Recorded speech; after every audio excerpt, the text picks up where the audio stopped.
Good afternoon. Yes, very good to be with you. I'm just going to read it out. The Transhumanist Declaration. We advocate the well-being of all sentients, including humans, non-human animals, and any future artificial intellects, modified life forms, or other intelligences to which technological and scientific advance may give rise. Now, to be able to implement the Transhumanist Declaration, or for that matter, to implement the World Health Organization commitment to good health, we're going to need a satisfactory account of consciousness and phenomenal binding. And it's important to get this right so there are no catastrophic errors. If you're talking about catastrophic errors, think of the way that the Cartesians believed that dogs were incapable of suffering, that were merely distress vocalizations. Or even today, there are so-called illusionists about consciousness. There are people like Eliezer Yudkowsky, who I respect in many ways, who believe that babies, non-human animals, are not conscious. It's important to get our theory of consciousness right. But here we face the hard problem. To exaggerate how serious the hard problem is. In one sense, science is incredibly successful. Science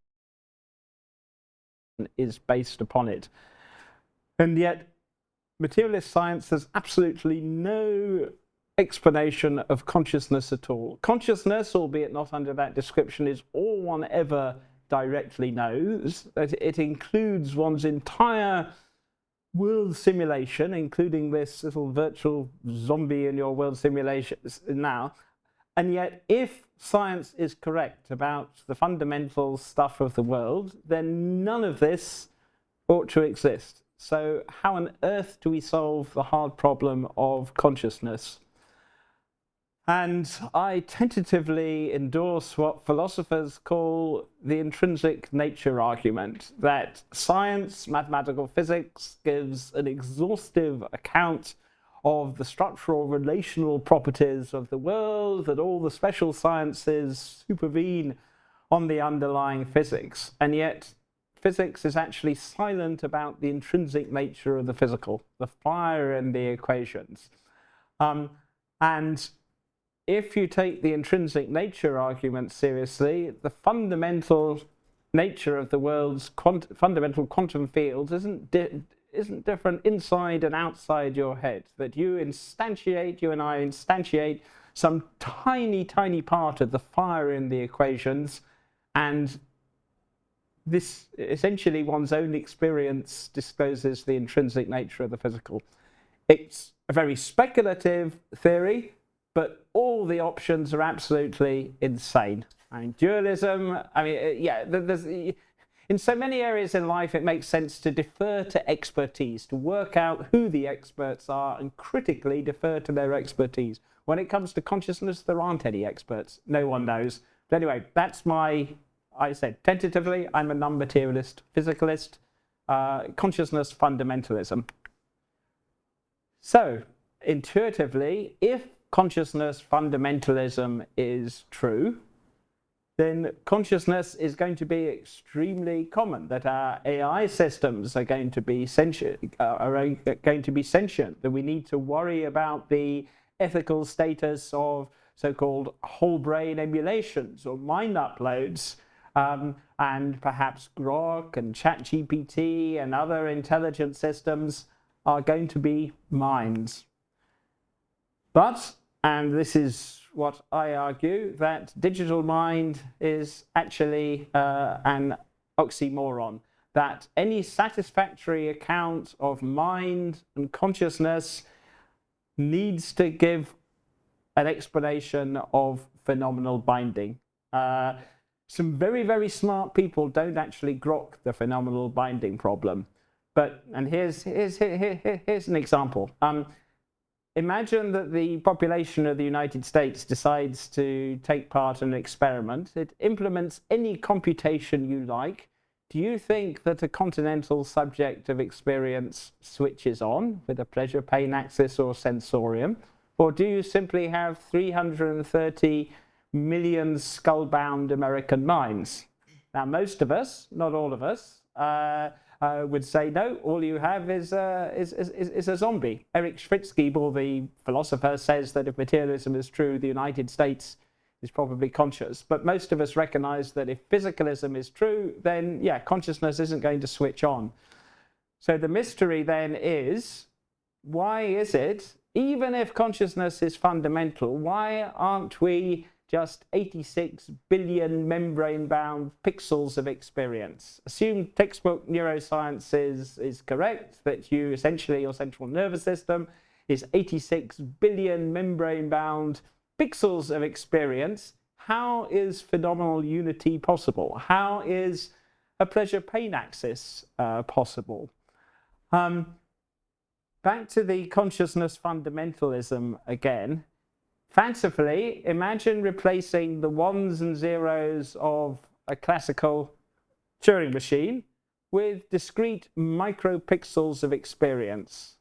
Assume monistic physicalism, no strong emergence.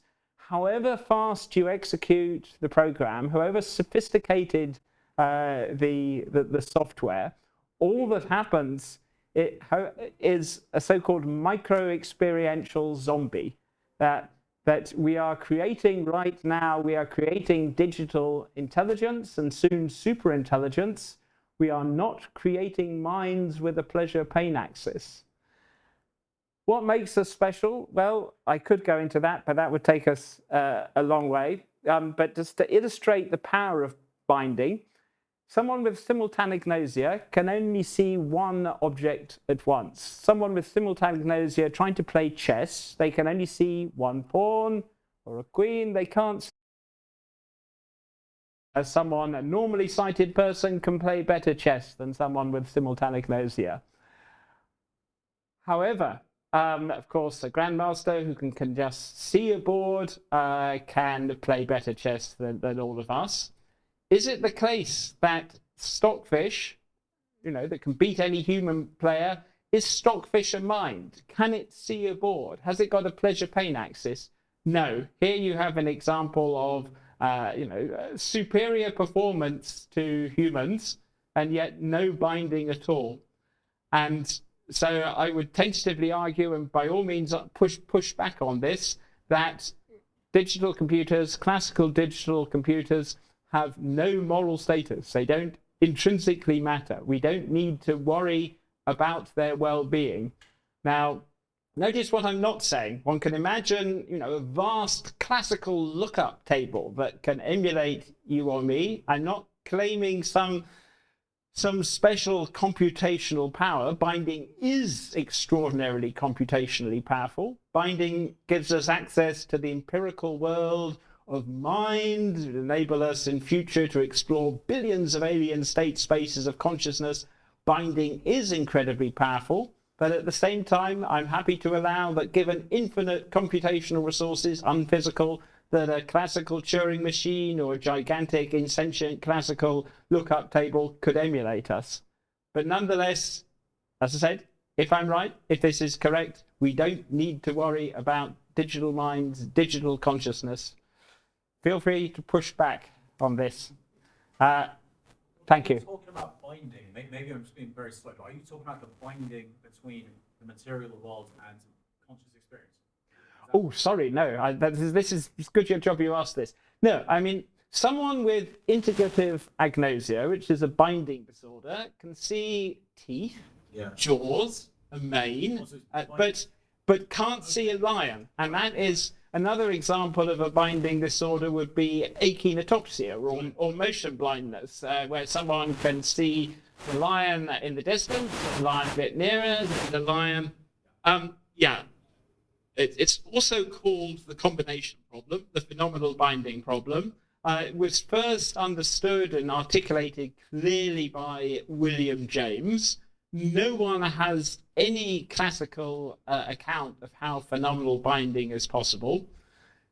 Because so many people talk complete nonsense about consciousness, statistically the chances are I do too. But remember, there's no such thing as expertise. Interestingly, Christoph Koch, I'm mispronouncing his name, one of the big names in neuroscience, has come out in favour of a non-classical account of binding.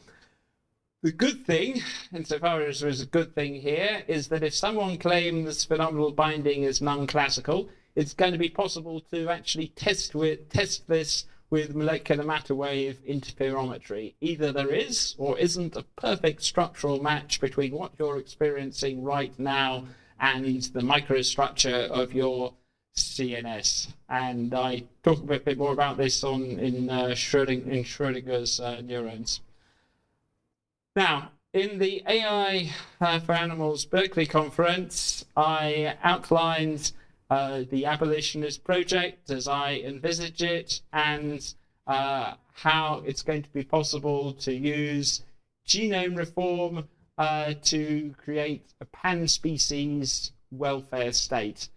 And realistically, this is going to start with humans. I would argue that all prospective parents should be given routine access to pre-implantation genetic screening and counselling, and with even a handful of genetic tweaks, to be possible to choose the approximate pain threshold and approximate hedonic set point of your future child. Something like the SCN9A gene, the so-called volume knob for pain, dozens of different alleles. I would say all prospective parents, if you think that you are ethically entitled to bring more involuntary suffering into the world, you have an obligation to ensure that your child has a high pain threshold. And although hundreds of different genes modulate pain sensitivity, it's good to focus on one, the SCN9A gene, the so-called volume knob of pain, that, as I said, I know at least one person in the audience, sadly, who suffers from severe pain. Know hundreds of millions of people worldwide suffer from different chronic pain disorders. If it becomes routine, genetic screening, and if appropriate editing, it's going to be possible to trivialize the problem of physical pain. Notice that what is not being argued is for congenital insensitivity to pain. At least until the far future, it's good to retain this information signaling role of noxious stimuli. But what we want is to turn pain into what some lucky outliers describe as just a useful signaling mechanism. Now, that's physical pain. Mental pain, one can't speak of a single master switch for mental pain. But nonetheless, there are a handful of really important genes and alleles, the far gene, the far out gene, the conch gene, that play an absolutely critical role. And if we are prepared to launch a reproductive revolution, essentially we can trivialize mental and physical pain for humans. Now, I'm sure everyone here is veggie vegan, so I don't need to outline the case. But yeah, essentially, the non-human animals in factory farms and slaughterhouses are as sentient as small children. And it's said one can say that, but how many people really, one says a pig is akin to a small child. I mean, it's absolutely frightful what we are doing. And yeah, there is an extremely powerful case, if you're not already, for going vegan now. But realistically, the quickest, fastest way to get global veganism is to accelerate the development of cultured meat and farm-free animal products. And although it's horrendously it's distressing even thinking about it, I think the best way is to enact legislation that outlaws, let's say, slaughterhouses by the year, let's say, 2035, because that way the clock is ticking. It gives a tremendous commercial incentive to develop cultured meat, farm-free animal products, and involve zero personal inconvenience to consumers. And so those are the two strands of the abolitionist project for humans and captive non-human animals. But what about wild animal suffering? right now, absolutely horrific suffering going on in nature. My own personal views as a negative utilitarian is that I would be happy just simply retiring Darwinian life, but this is politically unacceptable for obvious reasons. Much, much better to speak of upholding the sanctity of life, and that is my position, that we should treat all life as sacred. It should be enshrined in law, that to win hearts and minds, to get the greatest possible support of religious people, secular ethicists, it's essentially the sanctity of life. And although in one sense wild animal suffering, it's the craziest aspect of the abolitionist project, nonetheless, it's good to quote Isaiah, the peaceable kingdom of Isaiah, the lion and the wolf lying down with the lamb, that it's all in the Bible. A peaceable, happy kingdom of herbivores. And so, wherever possible, quote Buddha, Confucius, anyone ancient. Don't stress the radical transhumanist side. Now, what are I'm going to just skim through some of the details here for obvious reasons. Critical to a compassionate biosphere and a pan-species welfare state is going to be fertility regulation. Now, although one can certainly envisage fertility regulation, immunocontraception for elephants, in the case of small, fast breeders, ranging from fish to rodents, we should use CRISPR-based synthetic gene drives.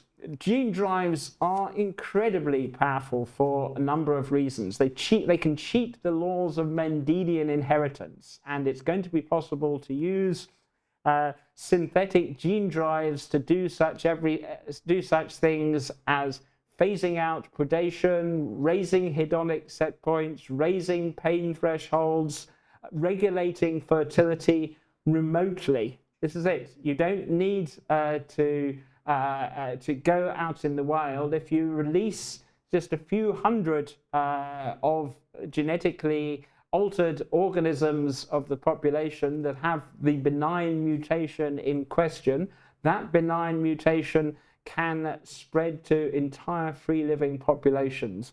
And it's going to be possible to use AI remotely to regulate hundreds of thousands of populations of free-living non-human animals. Now, before going out in the wild and doing this, clearly it would be prudent to conduct pilot studies, self-contained artificial biospheres, predation-free, happy biospheres, but I don't know of any technical reason why we can't first trivialize suffering and eventually create a biosphere underpinned by gradients of intelligent bliss. Sorry, please. Speaking of herbivorizing all of the predators, what would be the solution in this case for getting rid of the dead corpse around? Like, for example, what crows or eagles might be doing now if an animal dies and they kind of eat that animal. That is, that's because of course it's not simply the dead animals they eat, it's also dying animals. Every cubic meter of the planet is shortly going to be accessible to surveillance. And though there are certainly dystopian scenarios one can sketch here, a kind of global panopticon, should be possible to use kind of nanobots, each equipped with superintelligence like powers to monitor this kind of scenario. Now, I'm being incredibly vague and sketchy here, but I think the first thing to do is establish the basic principle.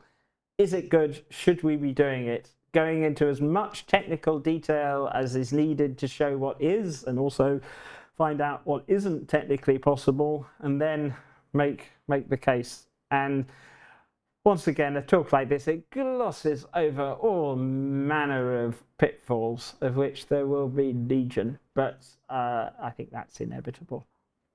This is all online, so anyone who doesn't think this is all completely crankish and freakish is welcome to check this out in more detail.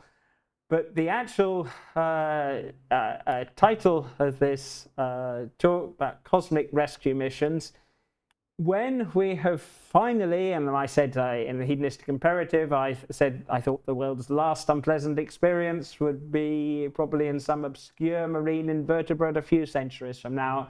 Sadly, for all the AI hype, I haven't changed this pessimistic, some would say optimistic, timescale, but let us assume that suffering has been trivialized and actually we phase out all experience below hedonic zero.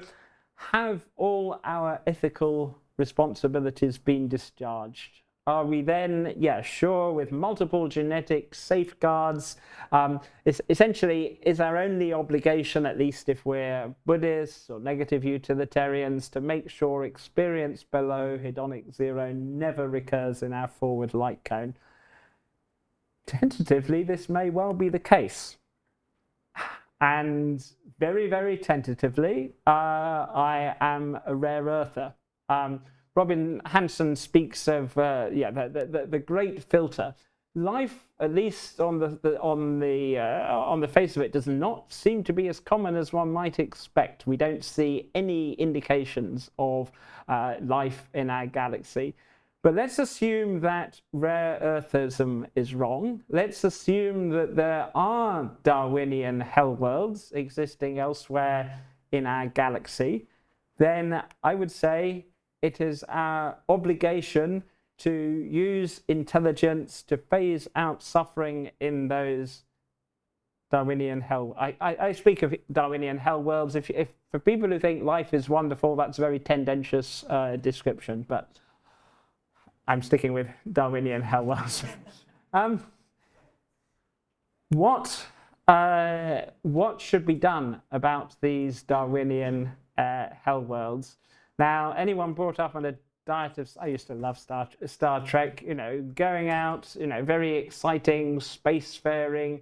Realistically, it is not going to happen. Humans, biological life, we're not going to be hopping across the stars or anything like that. I think only digital zombies can actually fix these Darwinian hell worlds. And just as digital zombies can now speak more authoritatively about consciousness and phenomenal binding than most humans, I think it is going to, if Darwinian hellworlds do exist in our galaxy, it is going to be intelligent digital zombies that fix Darwinian hellworlds elsewhere. Once again, I'm torn. My own personal view, as a negative utilitarian, it would be better if these hellworlds didn't exist. However, this is completely unacceptable. Much, much better to speak in terms of the sanctity of life, reprogramming predators. And that's back to how I actually started this talk. We need to get, to solve the hard problem of consciousness and to solve the phenomenal binding problem. Now, some people would say that, well, radical skepticism can never be defeated. How do you know that you're not the only sentient being in existence? Interesting here, the Hogan sisters, the conjoined Hogan sisters, they share a thalamic bridge.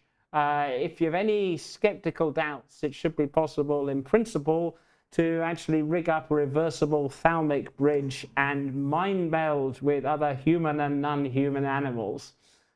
Nonetheless, zombies, digital zombies, can't do this, so they're going to need to have the correct theory of binding. And mercifully, as I said, though a lot of what I've said in this talk has been quite speculative, if it turns out to be the case that phenomenal binding is classical, is non-classical, then the interference signature will tell us. Okay, I've lost track of time, so I'm now going to wrap up. What about the far future? If one is a classical utilitarian, our ultimate goal to maximize value in the cosmos needs to be creating pure hedonium, a so-called utilitarian shockwave. In that sense, it's an X-risk classical utilitarianism, an apocalyptic scenario. But one of the many beauties of being a negative utilitarian is it's possible to argue the case for life based on gradients of intelligent bliss, which is what I do for all kinds of reasons. Information sensitive gradients can preserve critical insight, social responsibility, personal growth.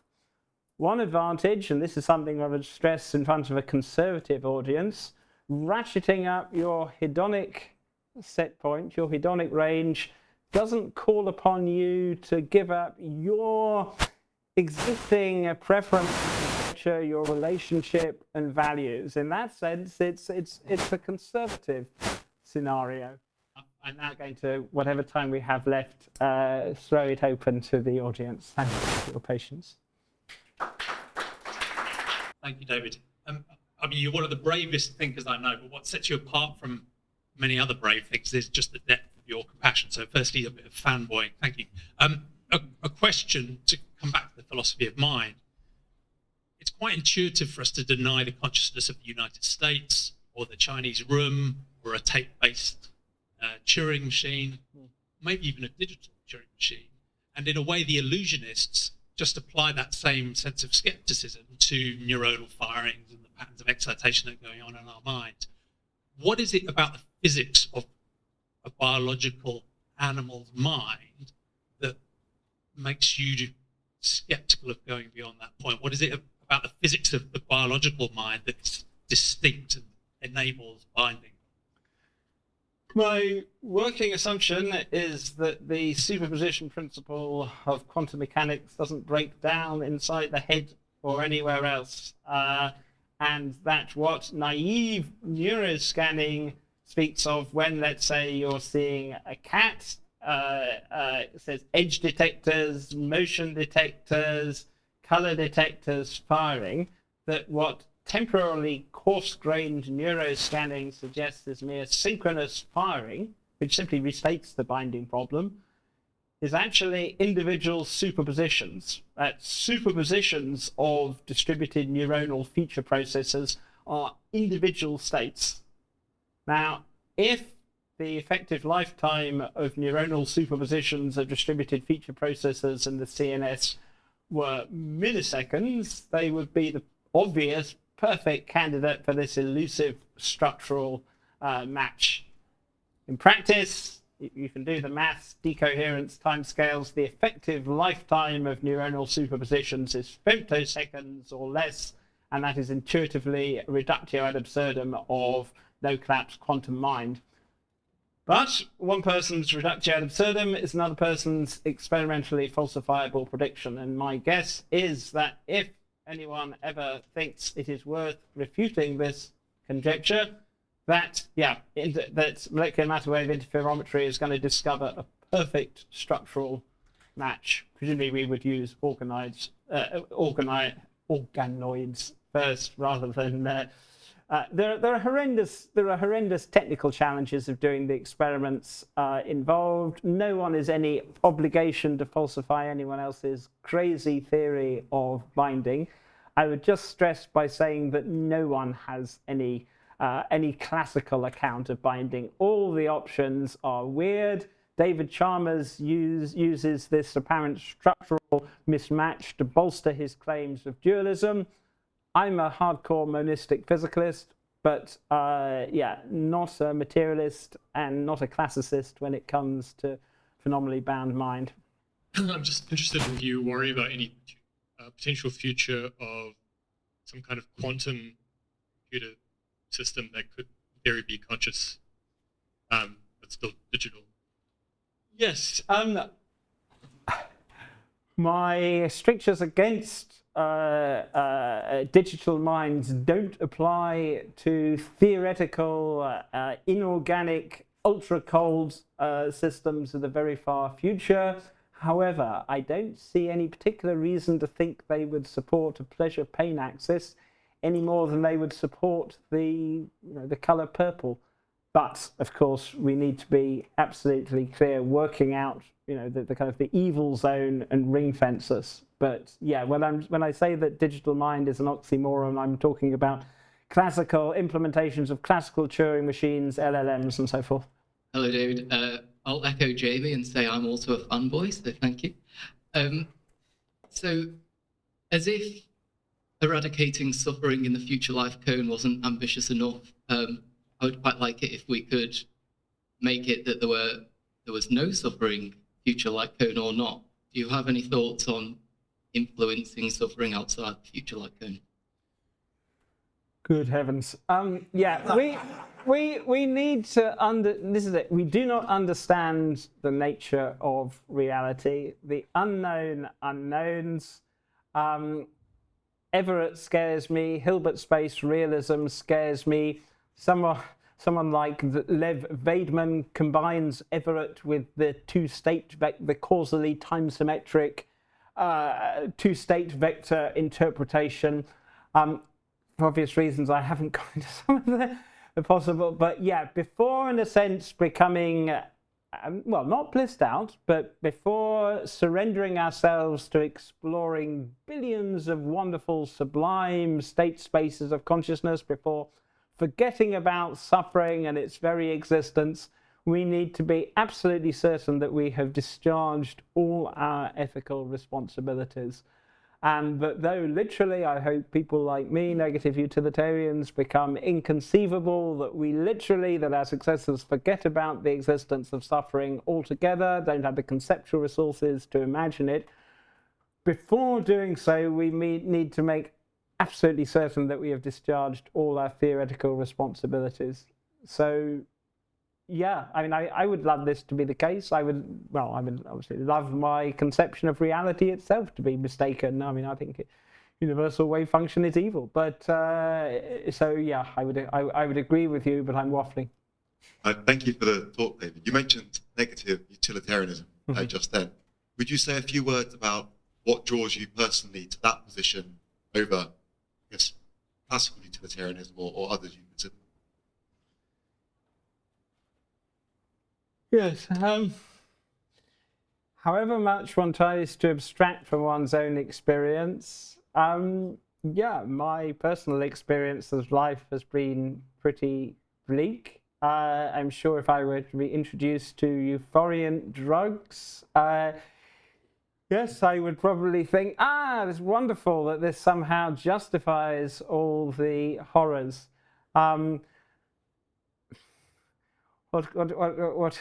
What can I say?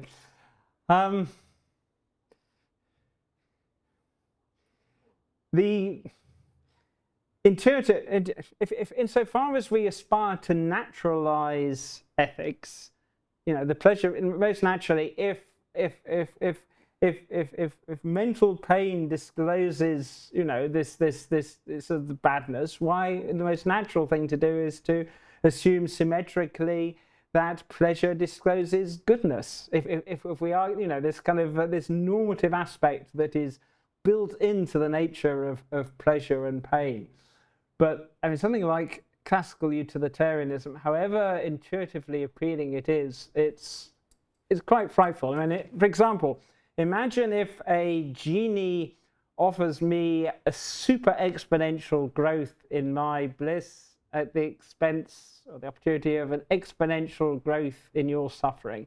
Clearly, exponential, super exponential growth is vastly more than exponential growth. So, yeah, if I'm a classical utilitarian, I must say yes. As I mean, these kind of thought experiments might seem purely theoretical, but they test a theory, and yeah, the implications of classical utilitarianism are horrific. Let's just put it this way. just if we're just ending now, I would say that yeah, unfortunately, negative utilitarianism, it sounds very bleak and dour, but as a negative utilitarian, I argue that we should be aiming to create a world based on gradients of sublime bliss. And remember, negative utilitarians, we want to get rid of even the slightest hint of disappointment or boredom. So yeah, may all your dreams come true. And if we're willing to embrace genome reform and the abolitionist project, yes, life could be sublime. Thank you.